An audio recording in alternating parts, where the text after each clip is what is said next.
na subscribe sannan ka danna ƙararrawa. Aka yi ta gabatar ma Malam Abdul Jabbar, abin da ya bayyana shine a kowace gaba duk tambayar da aka gabatar ma Malam Abdul Jabbar baya tsayawa akan tambayoyin da aka gabatar masa, baya tsayawa ya ba da amsoshi akan tambayoyin da aka gabatar masa, saboda da farko yana cewa babu isasshen lokaci, na biyu yana cewa a tsaya akan wato maudu'i guda ɗaya a yi magana, amma shi ne in ya tashi baya tsayawa akan maudu'i guda ɗayan, sai ya yi ta yawo ya haɗo matsaloli daban-daban maimakon ya yi adiresin ɗin ainihin tambayoyin da aka yi masa.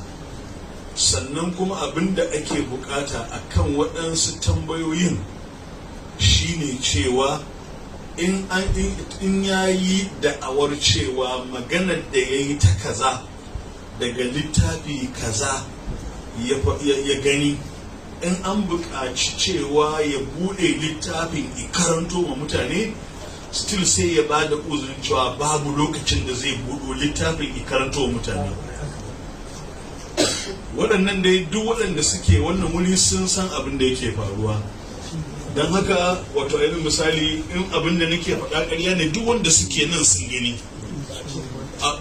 Ai an ba mu kowa dama, an ba wa kowa dama cewa ya bude littafi. Don haka abin da i bayyana a wannan zama shine waɗannan maganganu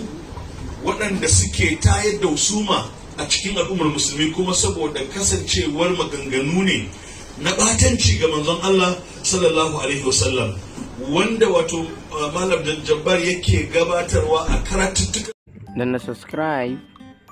sannan ka danna ƙararrawa.